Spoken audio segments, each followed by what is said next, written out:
sitios sin contrapartida alguna. Esto está en los periódicos. Son argumentos formales. Bueno, la Todos contrapartida, esos. quiero recordar, No he era el terminado empleo, todavía. ¿no? No he terminado La todavía. contrapartida era el empleo. Quiero decir, cuidado, la contrapartida es la siguiente. Le dicen a los sindicatos, si ustedes ceden todo esto, ante estas barbaridades, que después las iré enjuiciando y describiendo, pues el paro aumentará solamente en 149.000 personas. Si ustedes no ceden, el paro aumentará 160.000, 11.000 de diferencia. Pero en todo caso, el argumento de todo un presidente del gobierno, que cuando se están transcurriendo unas negociaciones está diciendo no hay contrapartidas, está diciendo que es imposible la negociación. Y a la última parte de su pregunta. Nosotros hemos presentado en el Congreso de los Diputados, cuando, lo más cercano, el plan de choque por el empleo. Todo un programa electoral, pero algo más, que tenía yo ganas de poder decir en televisión española a los españoles. Dígalo, dígalo. Lo voy a decir.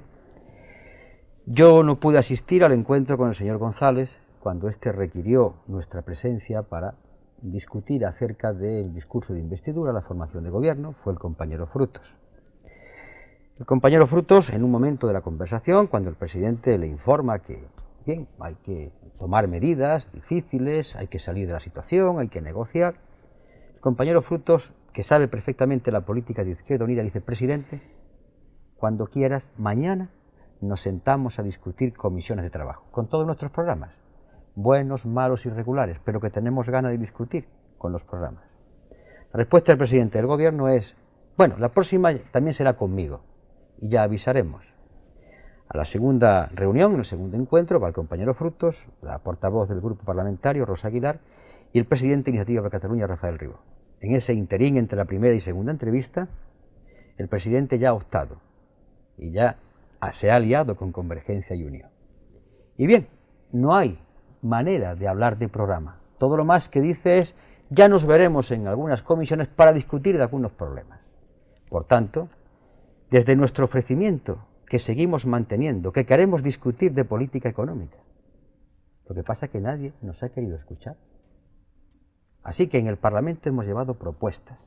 Le hemos dicho al presidente del gobierno, al señor ministro de Hacienda en debate parlamentario, cuando los presupuestos: señor ministro, cuando usted quiera, donde quiera y como quiera, estamos dispuestos a discutir de economía y de salidas.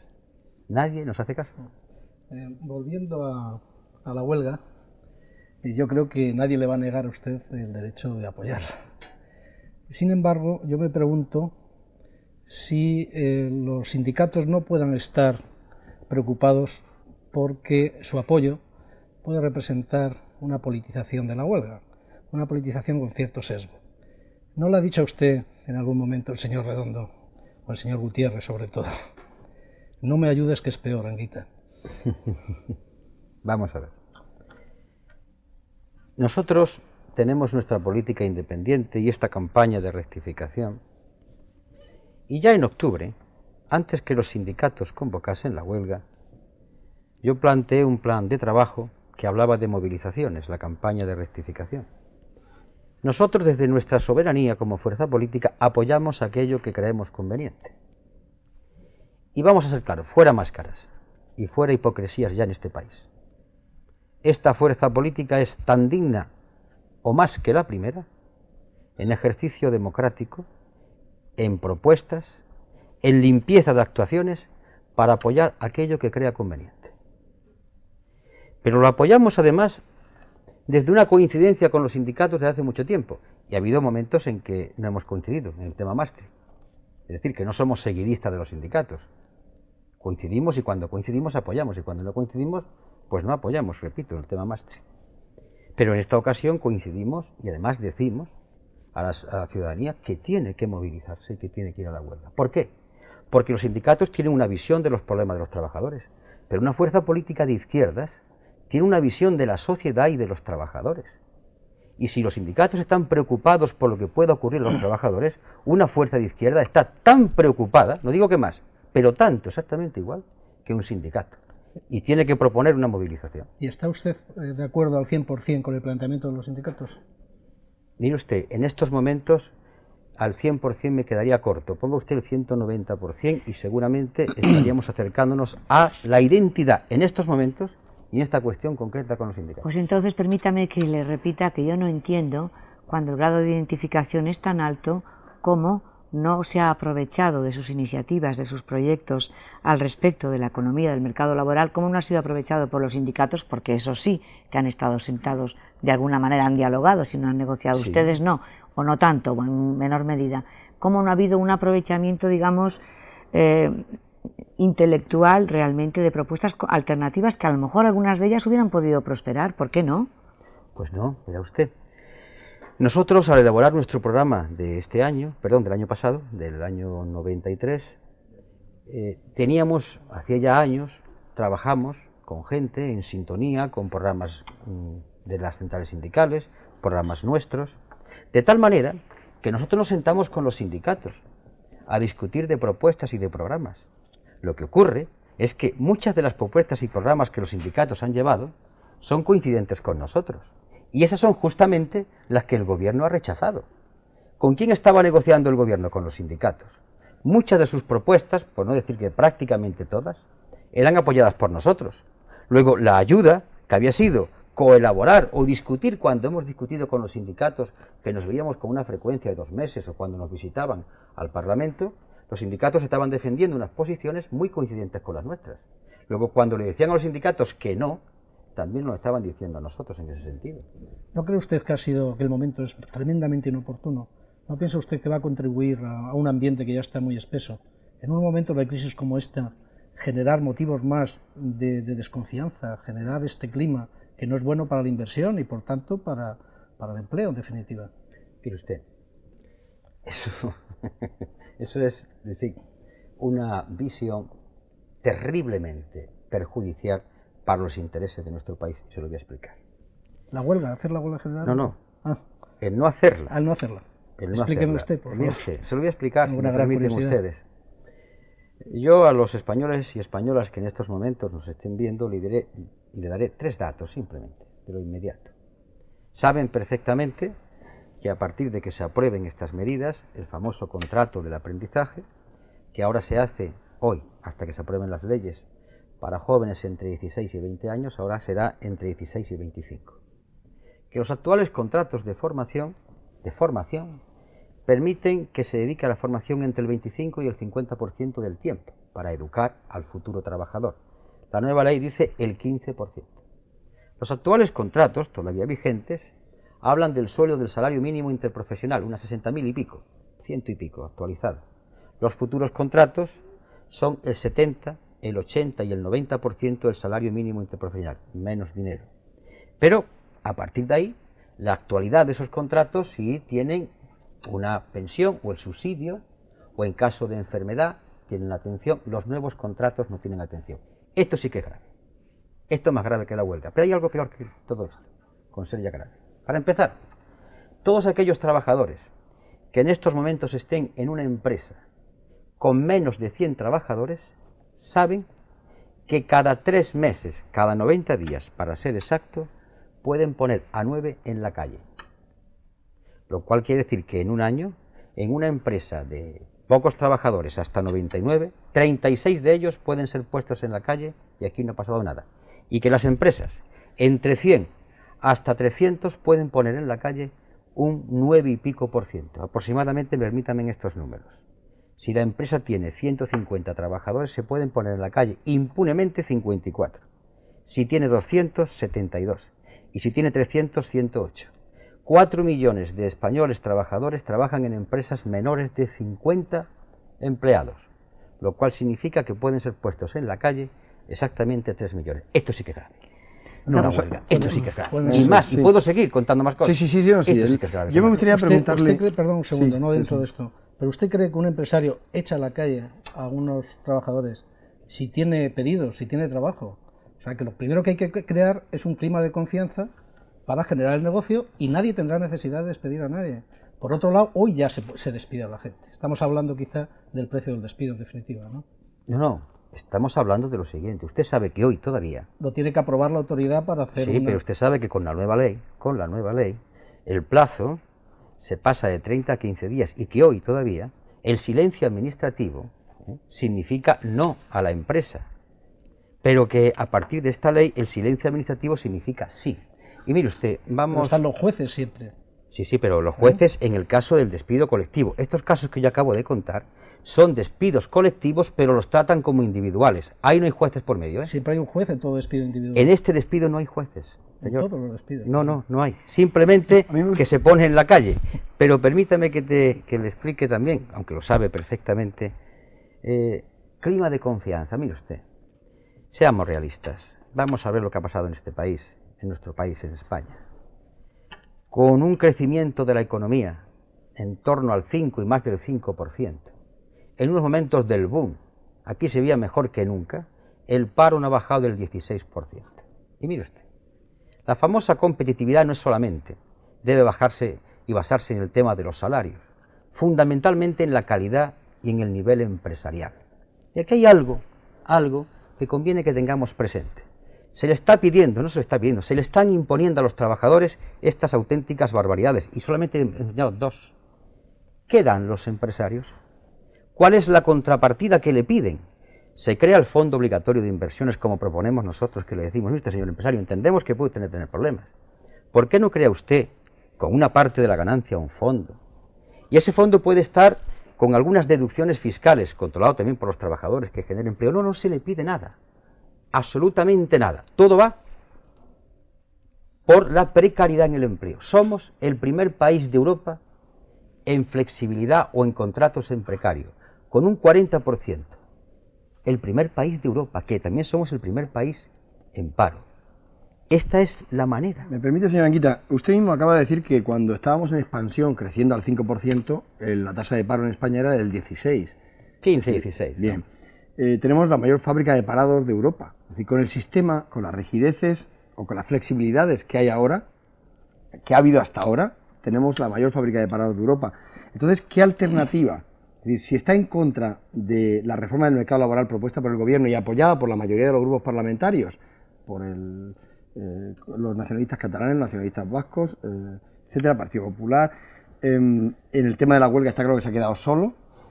¿Qué alternativa tiene para oponerse a esta reforma, teniendo en cuenta, por ejemplo, que la opinión pública, hoy hemos conocido una encuesta del Ministerio de Trabajo que afirmaba que el 80% de los encuestados comprendía y estaba a favor del contrato de aprendizaje, que es una cosa de las que usted más ha criticado ahora? La mayoría entiende y está a favor de la reforma laboral presentada por el Gobierno. Es decir, si la opinión pública ha entendido el mensaje de cambio de la legislación de flexibilidad, ¿qué alternativa ofrece? ¿Seguimos como estamos? ¿Vamos a más rigidez todavía? ¿Cómo vamos a luchar con la situación de crisis económica generalizada que hay en Europa? Voy a contestar.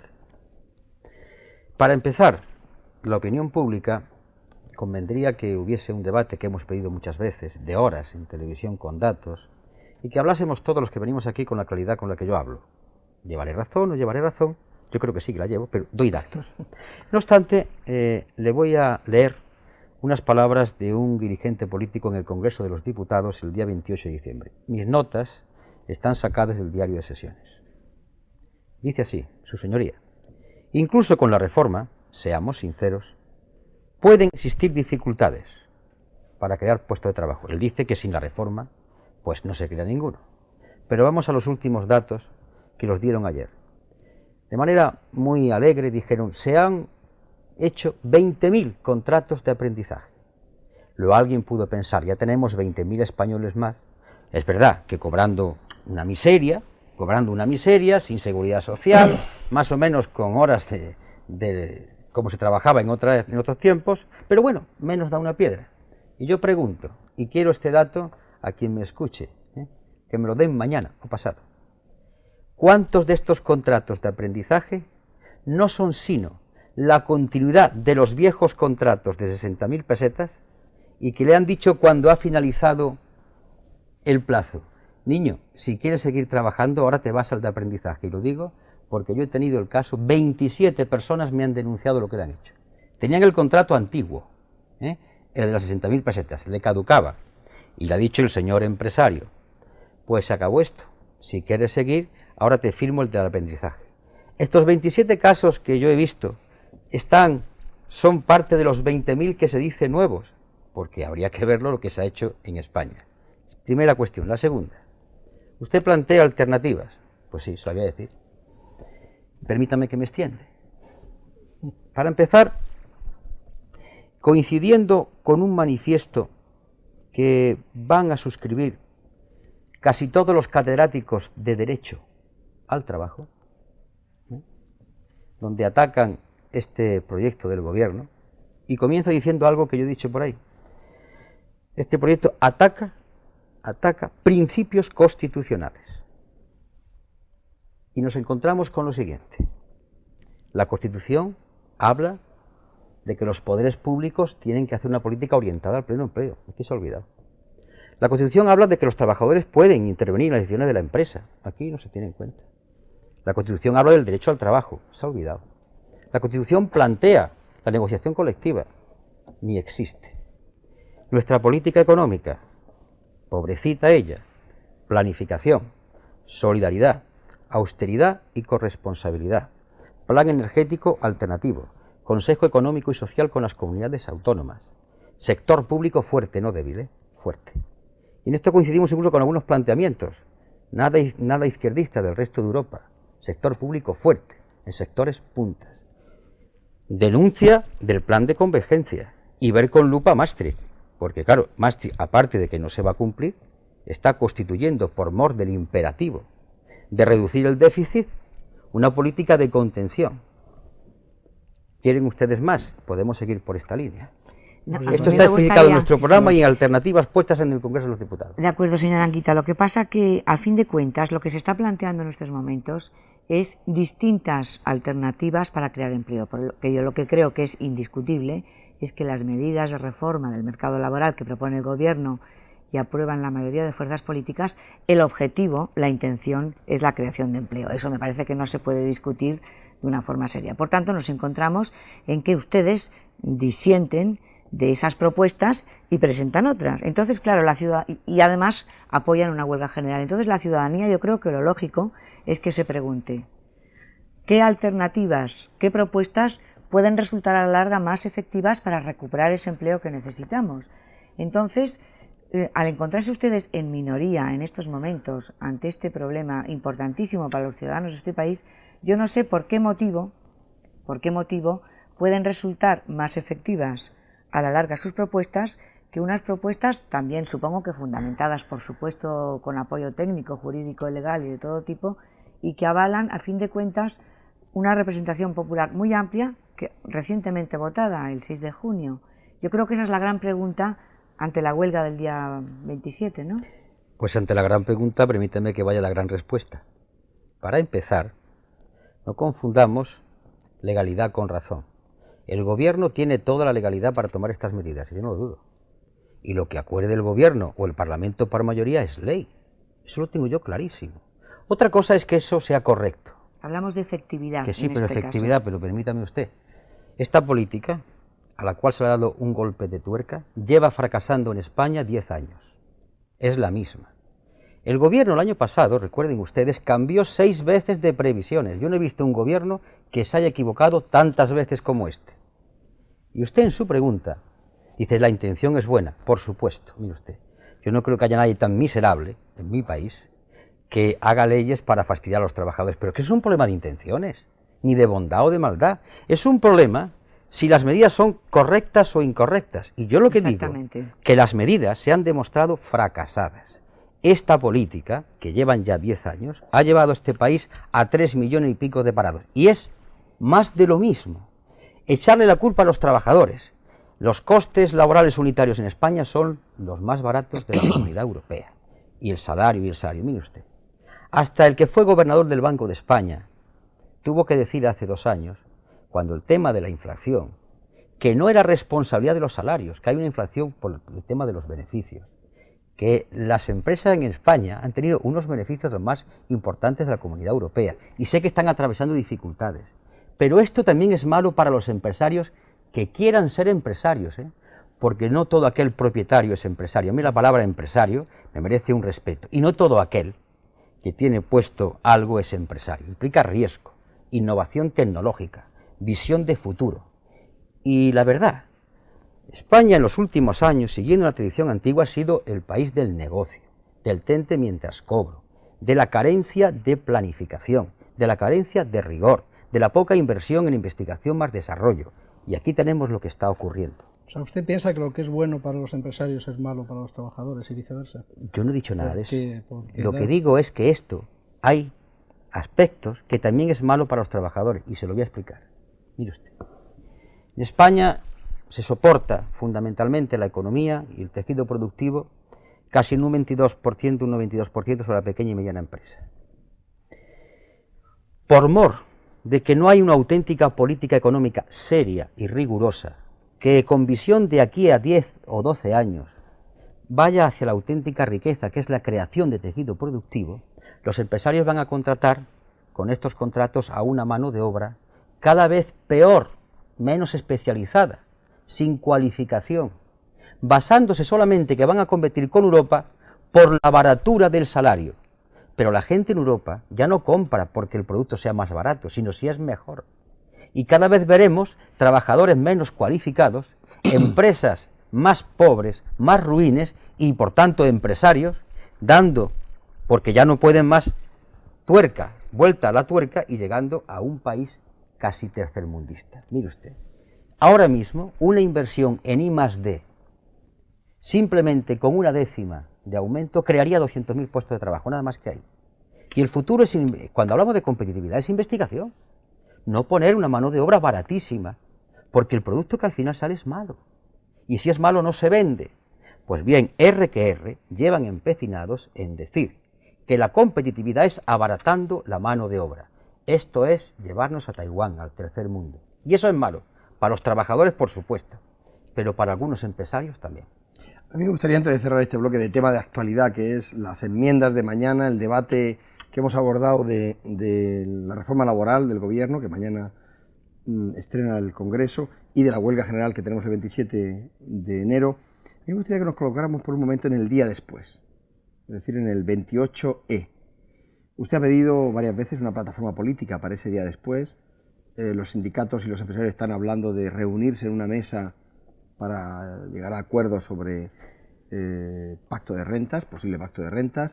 El señor Griñán, el ministro de Trabajo, ha dicho el otro día que si hay acuerdo entre empresarios y sindicatos, el trámite parlamentario está abierto para que pudieran incluirse enmiendas en la reforma laboral, si los agentes sociales lo acuerdan. Es decir, en este momento, estamos ya un día después de la huelga, no sabemos si ha sido un fracaso o un éxito, o una victoria pírrica para todos, no sabemos. ¿Usted qué plataforma política pide? ¿Qué ve para el día después? ¿Y cómo ve el mapa político en ese momento ya? Pues imaginemos que estamos en el 28 de enero, que es el día siguiente de la huelga general. Nos reunimos en la Presidencia Federal, porque está ya convocada para eso, y evaluaremos cómo ha ido. Pero a partir de ahí estaremos pendientes desde ese día hasta el día 5 de febrero, que es un sábado, donde hemos convocado el Consejo Político Federal, a ver cuál es la reacción del gobierno. Sabiendo que el gobierno belga pues negoció con los trabajadores después de una huelga. Que el gobierno Balladur, que tachan de conservador y de derechista, ha negociado después de la huelga de los aeropuertos y no pasa nada. Si negociar es bueno, no significa ser débil. Pues estaremos pendientes si negocian o no negocian. Si deciden negociar, veremos los plazos y ya hacemos nuestra evaluación. Si en ese tiempo el gobierno, que no creo, pero vamos, se empestilla, entonces nosotros seguiremos con nuestra campaña de rectificación, que significará la movilización. Es que no rectificación. Parecía una cosa moderna, de un grupo de rock o algo. No. El rock no. Menuda movida la que hay ahora. Esto sí que es no puedo leer movida y no el rock. Hablando Pues bien, se trataría de una plataforma. ¿Plataforma en torno a qué? Pues mire usted, en torno a los 10 puntos, que es nuestro decálogo, y estamos dispuestos a discutirlos con muchas gentes para promover una plataforma programática que continúe con la campaña de rectificación, preparando el terreno para que en algún momento, y a través del procedimiento democrático oportuno, las urnas, el gobierno descanse. Porque alguien ha dicho por ahí, seguramente yo no hablo castellano, o algunos que me oyen no lo entienden bien, que yo estaba hablando de que la huelga general, porque yo pienso que hay elementos de política, en el sentido que cuando se dice que el gobierno tiene que cambiar la política económica, ¿qué es la política económica? Pero cuando yo he propuesto que al día siguiente, yo no he dicho que al gobierno hay que derribarlo en la calle. Yo sé que los gobiernos se derriban o se suben en las urnas, pero que al día siguiente hay que preparar a la gente por si el gobierno no negocia.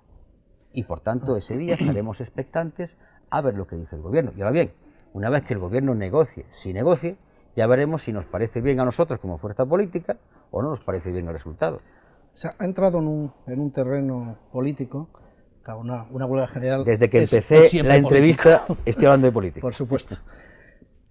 Yo quisiera profundizar un poco más en la política. No sé si tiene usted la sensación de que con Izquierda Unida se ha perdido una oportunidad extraordinaria para la izquierda. Me da la impresión de que las cosas podían haber ido por otro lado, y quizá porque usted es un buen comunista, un comunista consecuente, y probablemente pues no, no tenga un sentido de Estado en sentido amplio, de lo que llamarían ustedes sentido burgués, a lo mejor esa es la causa, o quizá por un doctrinarismo excesivo, por lo que sea, de que no se haya abierto esa coalición a una alternativa de izquierdas para el gobierno, de tal forma que nos encontramos en la situación, quizá triste, de que la única alternativa al PSOE es la derecha. ¿Usted se siente responsable o se arrepiente de no haber dotado de otra dirección al Partido Comunista y a la propia Izquierda Unida? Parece que estamos en Cuaresma. Usted habla de arrepentimiento y la compañera ha hablado también de las intenciones. Vamos a ver. En su pregunta me va a permitir un poco que la diseccione, que coja el bisturí y analice. En esta respuesta nos quedan unos 4 minutos para una pequeña interrupción de publicidad, luego continuamos. Sí, pero antes de 4 minutos lo respondo. Bien. ¿Usted es comunista? Mire usted con claridad. Sí, lo soy. Punto. Está clarísimo que lo soy. Soy comunista, ¿eh? Bien. Además diría, y a mucha honra.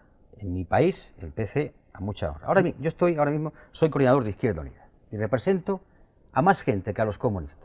Represento a socialistas, represento a ecologistas, represento a anarquistas que están en Izquierda Unida, represento a personas de comisiones obreras y de UGT que están en Izquierda Unida y de la CGT. Pero no es alternativa a usted. Pero déjeme que termine. Hay 2 palabras que convendría en el castellano no confundir: alternativa y alternancia. La alternativa es cuando se enfrentan 2 proyectos distintos, y desde luego el proyecto González y el proyecto Añano son distintos, son similares. Entre Aznar y González hay alternancia, que no alternativa. Y ahora bien, cuando usted me ha dicho, usted por ser tan comunista, sí. Y así, y ya digo bien, que yo represento a Izquierda Unida. Está en su derecho, claro. No, totalmente. Y además en mi derecho, igual de que me lo discuta. Igual de que me lo discuta. Pero permítanme que termine. Yo hablo en nombre de Izquierda Unida, que es más que los comunistas. Al principio de la entrevista, yo quise dejar algo aquí claro. Si alguien ha querido en España dialogar con don Felipe González, ha sido la fuerza política que yo represento. ¿Y sabe usted cuándo fue el primer ofrecimiento con toda solemnidad? Ustedes tuvieron que verlo, ustedes son periodistas. El 5 de abril de 1990 en el Congreso de los Diputados, con 25 puntos. Y yo no dije que le queremos imponer los 25 puntos. Cuando hemos ido a decirle, estamos dispuestos a ir 70 veces a la sede del PSOE. Ahora bien, 70 veces con la bandera inclinada, no, con un programa a discutir. Hemos sido nosotros, eso que usted ha dicho doctrinarios, o decimos lo de burgueses, los que hemos hablado de programa. Son ellos, los sectarios, y me va a usted permitir que diga por qué son los sectarios. El sectario coloca por delante las ideas que las cosas concretas. Y, por ejemplo, cuando han visto que fracasa determinada política, como tenían que estar viendo que ha fracasado y retomar aspectos de su política, dicen R que R con su política. Nosotros hemos hecho con un programa. Usted sabe que yo me hice famoso por el programa. ¿Usted cree que eso es ser doctrinario? ¿Usted cree que esto es dogmático, hablar del programa, de números y de cantidades? Porque si eso es ser dogmático, yo no sé en dónde estamos hablando. No, mire usted. En los últimos años, esta fuerza política le ha dicho al PSOE, en concreto a don Felipe González, cuando usted quiera. Ahora bien, de tú a tú, con programas en lo alto de la mesa, sabiendo que son más, que tienen más votos y que, por tanto, no podíamos aspirar a imponerle la minoría a la mayoría. Pero cuando quieran, ¿sabe usted lo que han querido con nosotros? Que nos doblegásemos. Pero eso no está bien, hombre. Lo importante es hablar de un programa. Eso no lo van a conseguir, que nos dobleguemos. Bueno, poder haber considerado que el programa tiene una carga utópica, a lo mejor, que no es... Sí, señor Martín Soler, ¿sabe usted cómo se averigua eso? Si el programa es utópico o es malo, se averigua no diciéndolo, sentándose luz y taquígrafos y a debatir. Y ya veremos si es malo o no, pero no han querido. El señor González dijo que pactaría dentro de Izquierda Unida con Sartorius, pero no con usted. ¿Usted elegiría a alguien dentro del Partido Socialista que no sea Felipe González? Ahora que parece que se abre el delfinario Mire usted, y una posible sucesión. mire usted, yo hablo en nombre de colectivos. A mí eso de que pactaría con fulano o con mengano me parece una política, ahí sí que voy a decirle, totalmente burguesa. Se habla en nombre de proyectos colectivos. Ni yo tengo que pactar con don Felipe González ni don Felipe González conmigo. En todo caso, el PSOE pactaría un programa de gobierno con Izquierda Unida, pero ni don Felipe conmigo como una escena de sofá. Esta visión de la política no es correcta. Y yo sé que hoy en España se tiende a hacerla así. Yo me he negado siempre a eso. Siempre me he negado a eso. De todas maneras, señora Anguita, dentro de su propia formación no hay un criterio unitario al respecto, y usted lo sabe muy bien. Pero yo quería, si nos da tiempo, José Antonio, todavía... Una pregunta rápida para... Bueno, usted ha hablado de que entre el PP y el PSOE hay alternancia que no alternativa. Es más, usted ha dicho recientemente, me parece que ayer por la mañana, en los desayunos de Radio 1, de Radio Nacional de España, creo que lo comentó, que Felipe González estaba entregando el poder a Aznar y que de alguna manera lo que pretendía era recuperar la alternativa Cánovas-Sagasta en este país.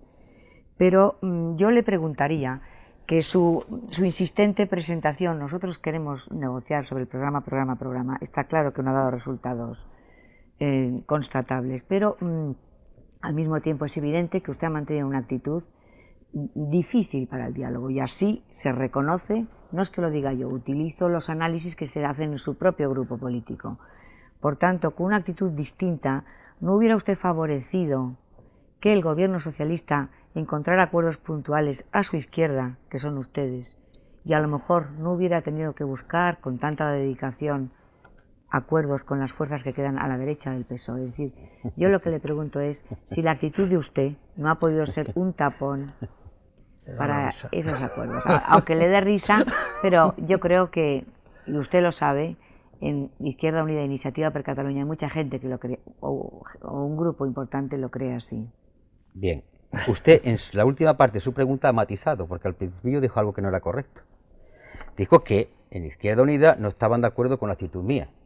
Es un grupo de compañeros que entienden que yo soy el responsable. Volvemos otra vez a la visión de la política como un tebeo, como una novela. Voy a contestar. No, una realidad, ¿no? No, permítame que hable yo ahora. Mire usted. La posición de Izquierda Unida se decide como se deciden las leyes en el Parlamento, por mayoría. Es decir, los presupuestos generales del Estado de este año no los votó todo el Parlamento, los votó la mayoría, y ya son leyes. Por tanto, los presupuestos generales del Estado, nadie puede decir, son los del PSOE, no, son los del Parlamento. Por tanto, cuando algo se vota por mayoría, esa es la posición de la fuerza política. No vale decir, es que de la mayoría y no de la minoría, porque entonces estaríamos conculcando el principio democrático del Congreso. Ahora bien, ¿que hay compañeros que no están de acuerdo? Pues claro que sí. ¿Y saben ustedes, entre otras cosas, por qué lo saben ustedes? Muy bien. Porque somos la única fuerza política en el mundo entero, y para empezar, por tanto, en España, que permitimos que ustedes entren a nuestras discusiones. Y vamos a seguir en eso. Saben cómo discutimos. Ahora bien, usted sigue diciendo la actitud mía. La actitud mía ha sido siempre decir que programa. Lo que pasa, mire usted, que esta fuerza política que yo en estos momentos represento, no le gusta el lenguaje hipócrita, ni le gusta que tenga el otro la impresión de que somos alguien que aspira a pactar por los cargos. Nosotros, cuando hablamos de programa, y estamos insistiendo constantemente, queremos ayudar a la gobernabilidad en el sentido de progreso de España, y para eso nos ofrecemos, pero con un programa. Si no hay un programa, ¿qué sentido tiene la política? ¿Para qué está el pacto? ¿Qué es lo que quieren de nosotros? Que digamos que sí, a cambio de nada. Eso no es política, eso tiene un nombre muy feo, que no voy a dar. Segunda cuestión. Yo dije en los desayunos de Radio Nacional de España, televisados por la 2, por la cierto, 2, efectivamente, que había una especie de reposición del pacto, sí. ¿Verdad? Usted. Sí, y además, si quiere usted se lo explico. Después de los anuncios, si usted ¿el quiere. pacto del Pardo o el pacto de la Moncloa? El pacto del Pardo que ha tenido lugar en la Moncloa. Luego el pacto de la Moncloa es la segunda parte usted del se pacto del remontó Pardo. en la 2 porque lo vimos a Cánovas y Sagasta, ¿no? Efectivamente. Eso me confundió de Sí. pacto. Perdón, creo que debíamos ir a publicidad Pues y dentro después se de lo 2 explico, después minutos de la publicidad. estamos otra vez con todos ustedes. Hasta dentro de un momento.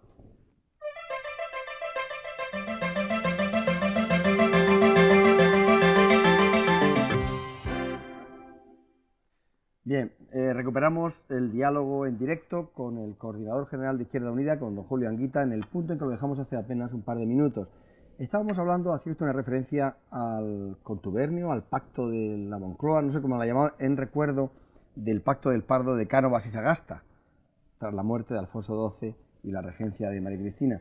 No sé a qué se refería con ese contubernio, pero me gustaría que nos explicara, porque claro, cuando las elecciones parecía que venía a la derecha, y usted al final no llegó a acuerdos con la izquierda y parece que ahora hay un acercamiento a su juicio derecha-izquierda. Cuéntenos en qué consiste ese pacto.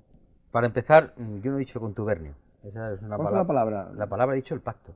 Pacto. Retiro esa palabra inmediatamente. Y por otra parte, yo reconozco que los señores Aznar y González son muy dueños, libres y soberanos de hacer lo que quieran. Que no me meteré yo en que pacten o dejen de pactar. Mi obligación es analizar y decirle al público los resultados del análisis. Desde la memoria histórica de lo que fue la campaña del año pasado, que viene la derecha, que viene la derecha. Bien, desde ahí vamos a hacer un poquito, una gotita de historia. Muere Alfonso XII y la reina María Cristina había dejado 2 niñas, pero que está embarazada. Es decir, que Alfonso XII muere y no ve a su futuro al hijo, que después sería Alfonso XIII. En aquel momento el régimen de la Restauración tiene las dificultades de una reina embarazada, la transición posible. Entonces el jefe del Partido Conservador, Cánovas, y el jefe del Partido Liberal, Sagasta, se entrevistan en el Pardo, como las 2 fuerzas políticas más importantes, para, a través de un pacto no escrito, sino un entente, un sobreentendido, pasar aquellas horas difíciles, la regencia de María Cristina, y en ese pacto se sobreentendía que uno y otro se iban a estar alternando en el gobierno. Hoy yo, mañana tú. Hombre, entre ellos había diferencias, pero en un 95% estaban de acuerdo en todo. Ese 5% era el que salía a relucir en las campañas electorales, para dar la impresión de que había diferencias entre los conservadores y los liberales. Bien, demos un salto en la moviola a 1993. Duró medio siglo el régimen de la Restauración. Duró muchísimo. Y contra ese bipartidismo luchó denodadamente un partido que había surgido en aquel siglo, en el siglo XIX, fundado por un tipógrafo llamado Pablo Iglesias. Contra aquello luchó, porque veía que aquello era una falacia. Cosas de la historia. Y ganó las elecciones en el año 10, fue diputado además. Fue el primer diputado, efectivamente. En 1910 el primer diputado, a base de tesón, porque estas cosas no se improvisan de la noche a la mañana. Pero lo que iba. Vamos a ver, el país tiene una situación difícil en su economía por los errores del gobierno, pero además de los graves errores del señor González en economía, además hay una crisis mundial y europea también, se juntan las 2. Y bien, ¿cuál es la salida que ven? La salida es este disparate. Ahora bien, este disparate, saben los 2 perfectamente que la Constitución se siente atacada. Por lo menos hay artículos de la Constitución no muy conformes con esta salida. ¿Y qué hacen entonces? Permítanme que les lea las palabras de un señor diputado hablando de la Constitución, porque esto nos demuestra lo que hay detrás de los acuerdos del Pardo. Saben ustedes que nuestra Constitución fue aprobada en 1978 y que cada 2 por 3 aquí la están recordando como que no se puede tocar. Un señor diputado dice, señores, el artículo 40, bien pacato, que dice que los poderes públicos tienen que hacer una economía orientada al pleno empleo, es un artículo que no tiene mucha importancia. El artículo 35, dice el señor diputado, que dice que todos los españoles tienen el derecho al trabajo, es un artículo anodino. Y el artículo 129, que plantea que los trabajadores pueden participar en las decisiones de la empresa, dice, ese es un artículo anodino, vuelvo otra vez a decir la palabra, que a nada compromete prácticamente. ¿Nos puede decir el nombre del diputado? Sí, el señor Olavarría, portavoz en aquel debate del Partido Nacionalista Vasco. Pues bien, para que esta política se desarrolle, tiene que haber un entendimiento en la interpretación de la Constitución. Es decir, tienen que montar unas reglas de juego que sean la Constitución interpretada muy restrictivamente. ¿Para qué? Para tener estas medidas y salir. Y coincidir todo. Esa es la mayoría y el bloque que se da en la Constitución. Claro que sí. Ahora mismo en el Parlamento hay una mayoría. PNV, Convergencia y Unión, el Partido Socialista Obrero Español y el Partido Popular. Es el bloque conservador. No en los presupuestos. Para salir no de en los problemas. presupuestos, señor No, Anguita. pero usted, los presupuestos son peccata minuta a la hora de lo que hay detrás. Cada minuta. Perdone, no he dicho Es la peccata clave minuta. de la política económica, ¿no? Permítame, no he dicho peccata minuta en términos absolutos, sino en términos relativos. Es decir, una tonelada es muchísimo, pero comparándolo con 1000 toneladas no. Y entonces he dicho que son relativamente peccata minuta comparado con lo que aquí aparece en estas medidas apoyadas por ese bloque. Se trata de desregular el mercado de trabajo, romperle el espinazo a los sindicatos, doblegándolos, para hacer la política de Mayor, de Balladur y de Kohl, y a partir de ahí la Constitución será interpretada en clave cada vez más conservadora para la salida de la crisis en esta sintonía. Pero eso no Ese es el parece un pacto. poco de ciencia ficción, que usted haya imaginado todo este tipo de contubernio. Pero verá usted, que yo no digo contubernio. No, lo digo yo. Pues verá usted, se trata de lo siguiente. El señor González tiene un proyecto de Estado. A mí me merece mucho respeto el señor González. Yo no soy de aquellos que piensan que el señor González es un caprichoso. El señor González ha dejado 10 años de su vida en un proyecto, naturalmente un proyecto conservador, por eso estoy enfrente de él, pero es coherente. Conservador hasta el extremo de que a usted le dé igual que gobierne el señor González o el señor Aznar. ¿Y a usted quién ha dicho que me da igual? No lo pregunto. Pero vamos a ver. Es una pregunta estrictamente. ¿Usted le prefiere que gane las elecciones o que esté al frente del gobierno el señor González Mire o el señor usted, Aznar? primero vamos a la memoria. Cuando la Comunidad Autónoma de Madrid, Izquierda Unida, tuvo que decidir, ¿sabe usted por quién decidió? Porque no había más salida. ¿Sabe usted por quién decidió? Sí, Perfectamente. Luego ya en la práctica hemos dicho, ahora bien, esa pregunta, la respuesta es ni uno ni otro. Ni uno ni otro. Porque ambos, pero usted, para que yo diga que usted quién prefiere, yo no puedo decir que prefiero a ninguno. En todo caso, que el pueblo español, con sus votos, nos sitúa cada uno donde quiera y ya veremos lo que hacemos. Pero también puede depender usted de derribar a un gobierno, apoyar a otro. En alguna manera usted tiene un grupo parlamentario importante también. ¿Derribar a quién? ¿A un gobierno? ¿Y Puede usted apoyar un gobierno en momentos de dificultad o bien apoyar a la oposición para que derribe a este gobierno. Y usted, Es una usted acción plantea política. la cosa por envases. Permítame que yo le conteste. No me plantee usted gobierno y oposición. Plantéeme usted qué política. Porque si usted me habla de PSOE y de PP, yo quiero ver los contenidos. Porque verá usted, el carné del PSOE y el carné del PP, a la hora de hacer esta política, los dos son iguales. Van a votar esta política. Luego, cuando hablemos de partidos políticos, no hablemos de carné, hablemos de qué política proponen. Y la que, desde luego, mañana y pasado se va a votar, la van a votar estas 4 formaciones políticas, que están de acuerdo en esta política y que la están defendiendo. Y ahí, en ese momento, no hay diferencia. Habrá en otra cosa. Habrá las diferencias, no son históricamente lo mismo, hay militantes distintos, tienen un recuerdo histórico de izquierdas, pero en la política que se está haciendo, cada vez hay mayor aproximación. Y González, como tiene un sentido de Estado, y sabe que tiene que salir de esta situación y va a salir en clave conservadora, es lógico que establezca el diálogo con la fuerza conservadora mayor, si es normal. Si yo no estoy descalificándolo porque sea aberrante, o sea, un hecho criminal, lo que estoy describiéndolo en toda su lógica, porque al describir su lógica estoy desentrañando quiénes son los personajes. Señor Anguita, usted pone a todo el mundo ya en la derecha de alguna forma, No, un poco hacia la por favor, derecha. No me usted en la atribuyen izquierda. ustedes cosas, yo te No, escribo. Nunca he en dicho términos que esté en la relativos. derecha. Acabo de interpretar. Pero Ah, usted ha interpretado, bien, bien. hay un acuerdo en una zona de la derecha o del centro, de izquierda No, a derecha. hay un acuerdo en unas propuestas concretas de derecha. Bien. Unas propuestas. A mí me gustaría preguntarle ahora por el futuro de la izquierda en este país, en un momento en el que estamos viendo que nuestros vecinos en Italia, por cambiar un poco ese tercio que estábamos sin agotar, porque es inagotable, pero sí antes de que se nos vaya el tiempo, tenemos unos vecinos en Italia donde pues, hay una nueva izquierda, liderada además por un antiguo partido comunista italiano, reconvertido en esa nueva izquierda, con un líder que es Occhetto. Usted ve el ejemplo, tiene envidia de Italia, en primer momento. Usted ve una oportunidad perdida en no haber hecho esa reconversión del Partido Comunista de España como el italiano.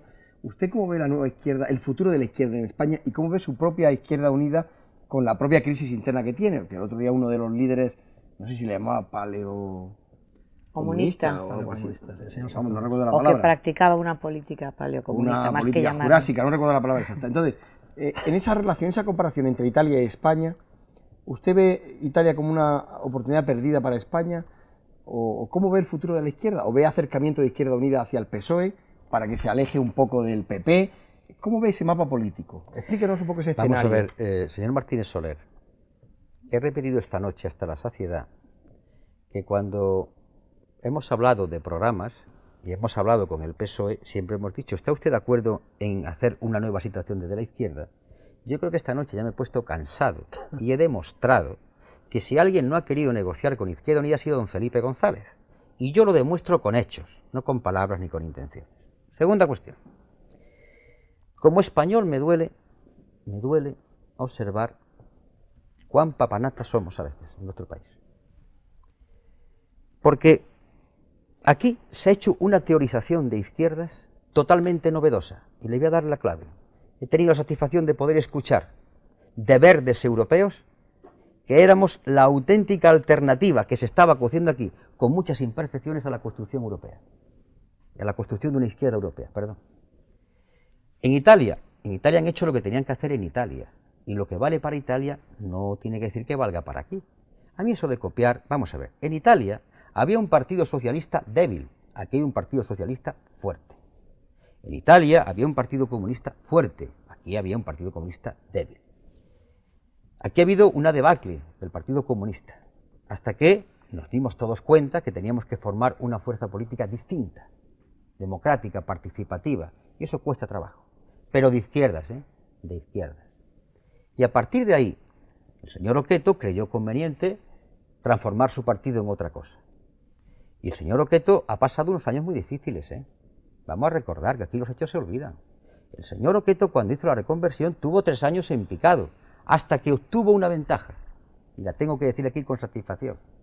Cuando los demás entraron en la corrupción, por estafadores y por ladrones, los del Partido Socialista y los de la Democracia Cristiana, la vieja honestidad del antiguo Partido Comunista de Italia salvó al compañero Oqueto porque pudo presentar que había recibido la herencia del antiguo Partido Comunista en el hoy partido PDS, la honestidad de aquellos comunistas. Y hoy la gente en Italia lo apoya por ese legado de honestidad. Pero aquello fue en Italia.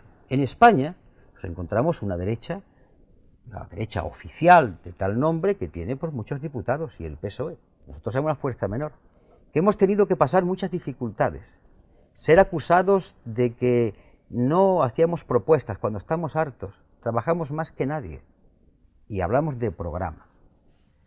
Y claro, tenemos que vencer las dificultades de los clichés que nos quieren colocar. Y nosotros no obedecemos a modas, obedecemos a convencimientos y a programas. Y no podemos cambiarlos, que tengamos una serie de ideas porque estamos convencidos de ellas. Entonces, en España, el futuro de la izquierda subirá y será fuerte cuando empiece a pensar en izquierda. Cuando ser de izquierda no signifique tener un carné, sino hacer política de izquierdas, que significa tolerancia, diálogo, pensar con sentido crítico. Y pragmatismo también. Sí, señor. Y yo soy el más pragmático. Cuando hablo de programa, pero claro, señor mío, es que usted, en toda la entrevista, permítame, está ya dando por supuesto que quien está aquí no es un pragmático. Y quien está aquí está harto de decir que está dispuesto a discutir de programas. Pero usted sabe que lo que quieren los demás con nosotros es que nos sometamos. Claro. Pero eso está feo, eso yo no le pido. No, eso es imposible con nosotros. De todas maneras, señor Anguita, es que no lo van a conseguir. Entre sus cualidades políticas, que tiene muchas, quizás no se sitúa en primer lugar el pragmatismo. Es usted una persona con una capacidad de teorizar más grande que con una capacidad, digamos, de ejecutar. Eso me parece que... Y de pactar, ¿no? Que sería bueno que usted lo respondiera. Usted sabe muy bien cuáles son sus cualidades políticas, o que lo admitiera. Usted ha dado con la tecla. Usted ha dicho que yo lo diga, usted que lo reconozca, lo que usted quiere obligarme a que yo me someta. No, permítame, es una broma. Anguita, hable como si fuera libre. No, si yo soy libre, ese es mi problema, que soy libre. Soy totalmente libre. Mire usted. Usted sigue en el tema del pragmatismo. Nosotros hemos podido presentar un programa electoral con aquellas medidas de reparto del empleo, del plan energético alternativo. Cuando una fuerza política que tiene el 5% de los diputados de la Cámara, señores, el 5%, presenta 60 leyes económicas, Esta es una fuerza política que no está todo el día en el monte, ¿eh? Lo único que esta fuerza política dice es que quiere discutirlas, los demás no quieren. En cuanto al talante de no negociador, mire usted, cuando me preguntaron una vez desde el PSOE, ¿está dispuesto a venir a Ferraz? ¿Sabe usted lo que yo contesté y lo contesto ahora? Para discutir un programa en beneficio de mi país voy 70 veces a Ferraz, pero a discutir programas no hay con bandera blanca. Pero cuando ¿Es tiene usted esto ser poco proclive al diálogo o es ser digno? En España estamos confundiendo ser personas dignas con otra cosa. No, hombre, pero parece que cuando tenía usted una cita con el señor González, un día antes le puso a parir. No, señor, usted está mal informado. No, estoy mal informado. Señor, le voy a informar. Mire usted. Yo le escribí al señor González en septiembre recordándole los acuerdos que habíamos tenido como fuerza política durante el mes de julio. Y le dije, señor González, según se acordó, estamos dispuestos a dialogar con usted para constatar alternativas. A los 15 días, 12 días, respondió González. Estamos de acuerdo, etcétera, etcétera, pero no decía una fecha, no decía nada.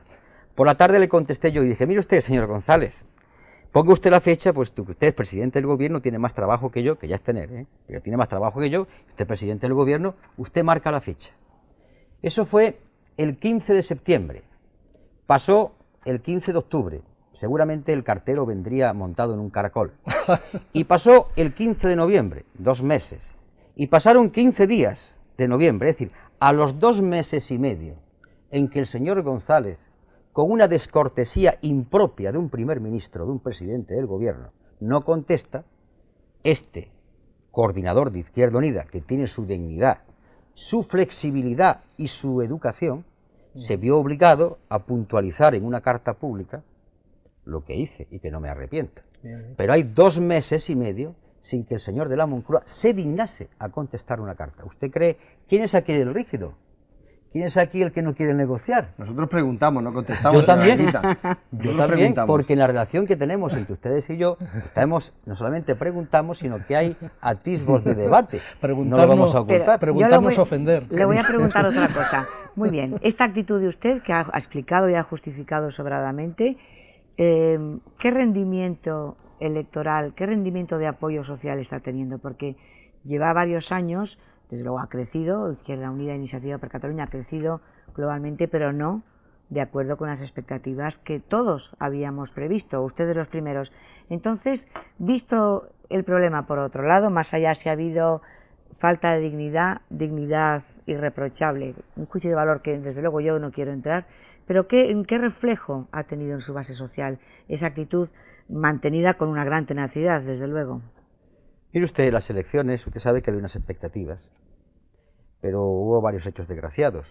El primer hecho desgraciado fue, por ejemplo, cómo incluso desde los propietarios, los grandes propietarios de los medios de comunicación, visualizaron la imagen del bipartidismo, los debates. Aquí no debatieron nada más que el señor González y el señor Aznar. Luego... No, aquí en Televisión Española estuvieron... Estoy hablando de los propietarios, y cuando hablo de propietarios privados, todos, efectivamente estoy obviando, que usted lo diga, Telecinco y Antena 3. Bien, me alegro de que puntualice. Y desde otras instancias, otros medios, se fue haciendo caer sobre la cabeza del pueblo español que no había nada más que A o B, la derecha y la izquierda, y acusaciones tremendas entre uno y otro. Bien, a partir de ahí hay una angustia en el pueblo, porque que viene la derecha, yo tengo la desgracia de caer enfermo, y esto es una cosa que agravó bastante. Y en ese momento, por cartas recibidas, por miles, en mi secretaría, gente que dice que aquello fue lo que ya terminó. Ha caído enfermo el dirigente de la fuerza que podía representar o que representa a la izquierda, y el voto fue antes de que venga la derecha. Así opera esta mecánica. Ahora bien, si nosotros hemos hecho un programa, trabajando miles de personas en él, reconocido por gente como un programa con imaginación y pegado a lo concreto, nada de sueños, con cantidades. Hemos estado dispuestos a dialogar con el presidente del gobierno. Le hemos dicho cuando usted quiera, como usted quiera, y nos dan con la puerta a las narices. Bueno, si nosotros queremos, según la pregunta, conseguir algo, tendremos que abdicar de esa posición. Pues mire usted, voy a ser claro. Nosotros con mucha humildad y con mucha flexibilidad vamos a seguir trabajando, haciendo leyes, intentando explicarle a la gente lo que pasa, que es lo que hago yo cuando voy por ahí, explico economía, con palabras muy sencillas, lo que ocurre, y intentando que la gente se movilice desde la concienciación, nada del insulto ni del grito. Y cuando lleguemos a las elecciones, nuestro pueblo decidirá, sabiendo que estaremos siempre dispuestos a quemarnos, como dije una vez, para resolver los problemas del país, pero con dignidad. Me gustaría A retomar... cambio de perder la dignidad, que vamos, no hemos conseguido nada. ¿A dónde quieren que vayamos? No, decía que hablando de elecciones, ¿qué resultados esperan ustedes obtener en las europeas y las andaluzas? Y si usted prevé una anticipación de las elecciones generales. Mire usted, nunca ha hablado de los resultados, yo creo que vamos a subir, lo único que puedo decir. O si quiere usted, con toda la sinceridad.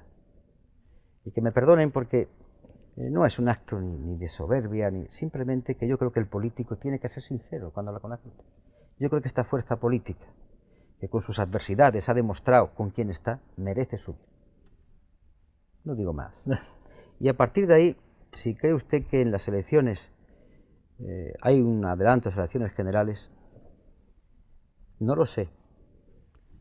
Porque si se consolida el entramado puede que dependa de cómo sale el Congreso del Partido Socialista Obrero Español, si es más o menos traumático.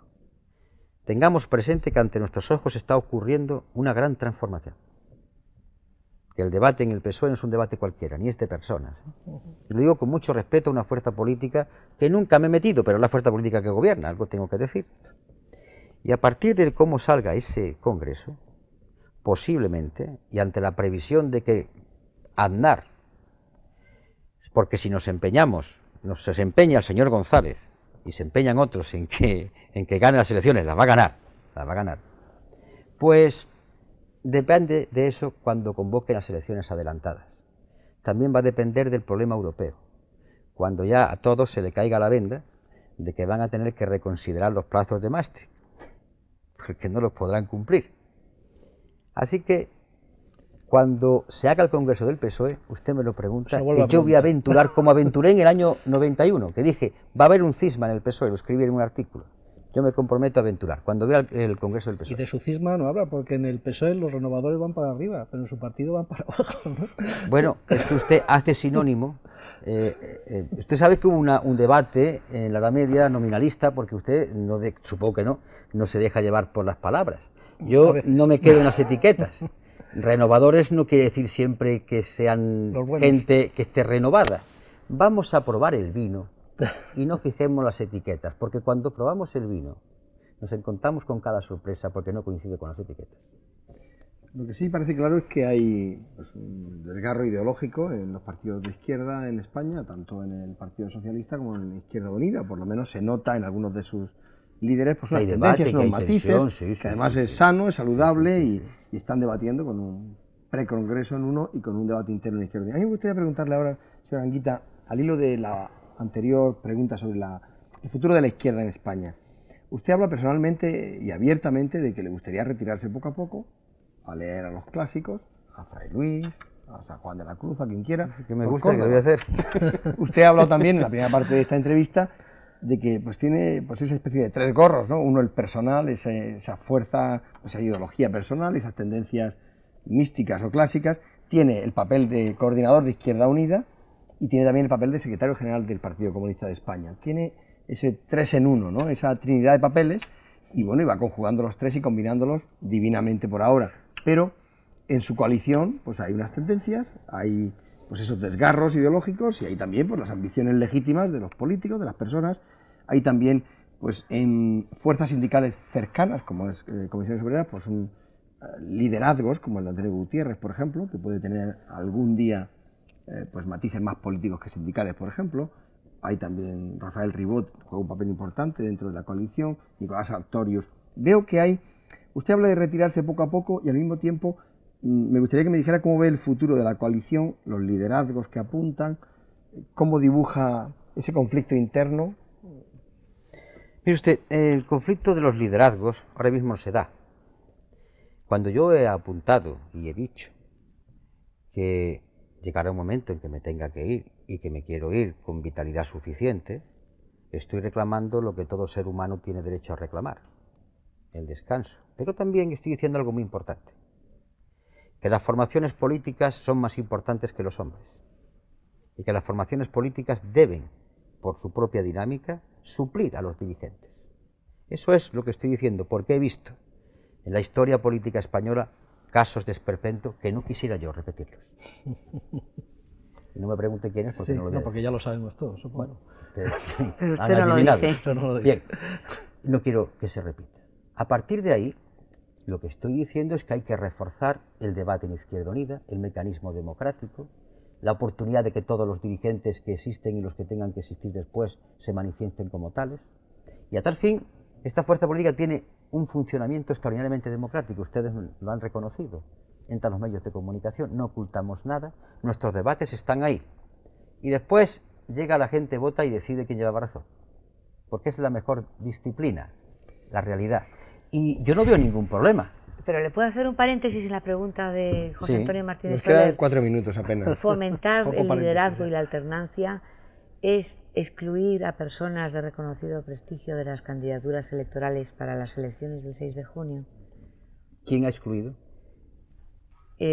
No se lo atribuyo a nadie en concreto, pero se han excluido, han quedado fuera, eso es un hecho Pero objetivo. verá usted, Como por que ejemplo queden el señor fuera, Sartorius. no va implícito el juicio de valor, y que usted apuntaba las palabras. Esto significa, el señor Sartorius, y esto ya pasó, ya ha quedado muy claro, volver a eso, la señora Almeida, el señor Castellanos, hubo una votación en la base, por cierto.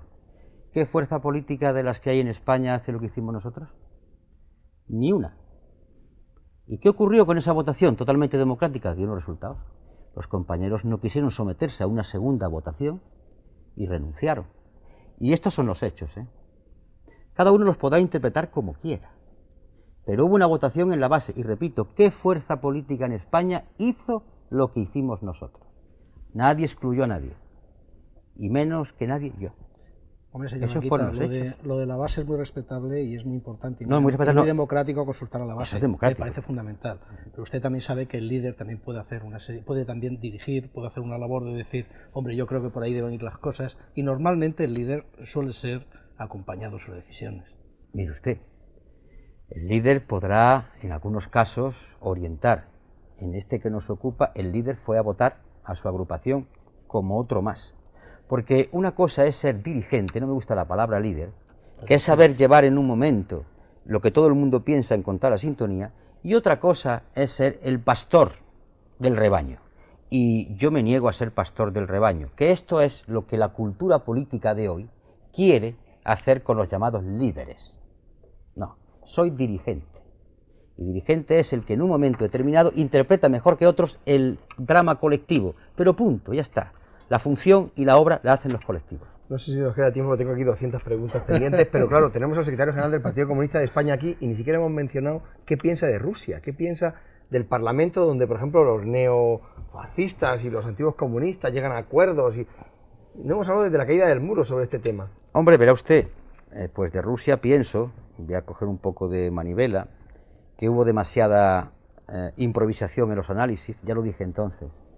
La caída del muro, que tenía que caer por lo que estaba ocurriendo, pero que se cogió con demasiada alegría y no prever lo que podía ocurrir, porque claro, Occidente se vio obligado, entre comillas, a tener que darle apoyo a un auténtico golpista. Vergüenza para este Occidente, defensor de las libertades, apoyar a un golpista. Y apoyar a un golpista simplemente, estos sí que son sectarios, porque le dicen a Yeltsin, te apoyamos, aunque des los golpes que has dado y te cargues un parlamento, y vayas contra la Constitución, porque tú vas a llevar a cabo las reformas económicas según la filosofía de Occidente. Pero ya viene la realidad, que aconsejaba la prudencia, ya lo habían dicho gente de la parte de Occidente, que el paso de aquel sistema al capitalista no se puede hacer en 500 días. Por favor, que eso es, como diría aquí, hasta una horterada. En 500 días no se puede pasar. Pues bien, desde Clinton a los gobernantes occidentales, hombres poco realistas y poco pragmáticos, porque se dejaron llevar por su carga ideológica como buenos sectarios, dijeron, no, la economía de mercado por encima de la realidad. Y ahí tienen la consecuencia, apoyo a un golpista. Han tenido que rebobinar y poner al frente de los designios económicos a unos reformadores pero más moderados, aquello es inmenso. pero creían que aquello se hacía en 4 días. Yo no he visto mayor ignorancia en gentes que tienen la responsabilidad de ejercer gobierno. Mayor ignorancia, o en el caso que yo creo más que ignorancia, mayor dosis de sectarismo. Anteponer la ideología a la resolución de problemas de millones de seres humanos. Si me permite, La verdad es que Rusia no nos queda para mucho tiempo más. No, sí, es brevísimo. Es decir, bueno, usted es comunista. Sí, señor. Por identi- cuarta vez. No, voy a lo siguiente. ¿Considera usted que hay algún país que tenga establecido su modelo de comunismo en estos momentos, ahora que hablamos de Rusia? Mire usted, Sí o no, y muy pocas palabras. hombre, claro, es que nos tengo van que a echar. contestarles que pregunta algo. Yo Si es Cuba, soy comunista. si es China, si es... Una pregunta, ¿me permite que le conteste con otra pregunta? Bien. Dígame usted un lugar donde se lleve al 100% las doctrinas de Jesús. Desde luego en el Vaticano no. En el Entonces Vaticano. permítame que le conteste. Mire, el comunismo para mí, según definición de Marx, es movimiento real que continuamente va superando las contradicciones. ¿Qué quiero decir? Que nuestro objetivo final está en la acción de cada día. Tiene el micrófono un poco caído para que le podamos oír un poco mejor. Recupere. Debe ser Al seguramente... mencionar el nombre de Marx, se ha Se le caído ha caído el el micrófono. Sí, No tiene mayor importancia. no tiene ninguna importancia porque sepan ustedes que a veces cuando alguien se empeña en enterrar, los muertos no quieren. Y en Alemania, en Inglaterra y Estados Unidos hay un renacer del pensamiento marxista. ¿Por qué? Porque ha habido errores, indiscutiblemente. Pero lo que tenemos hoy es, desde mi punto de vista, algo que no soluciona los graves problemas que tiene la humanidad. Y mientras haya gente explotada, agraviada, perseguida y marginada, pues habrá alguien que tenga ideas claras que aglutine a gente para luchar por una situación nueva. Muy bien, señor Anguita, muchas gracias. Solo una palabra para preguntarle cómo se encuentra de energía antes de despedir este programa. ¿Cómo Pues se yo creo encuentra que he físicamente? podido dar una pequeña muestra en esta entrevista, no sé si entrevista o debate, yo llamaría debate, de que en fin, no me encuentro mal de Conversación. fuerzas. Nos alegramos mucho de que esté muy bien de energía y nos alegramos mucho de que tantos espectadores nos hayan acompañado en esta entrevista en directo con el coordinador general de Izquierda Unida, don Julio Anguita. Muchas gracias. Gracias a Margarita Sáez Díaz, redactora jefa del Periódico de Cataluña, y gracias a José García Abad, director del Siglo. Y gracias sobre todo a todos ustedes por seguirnos aquí en la primera de Televisión Española. Hasta la próxima. Muy buenas noches. Gracias.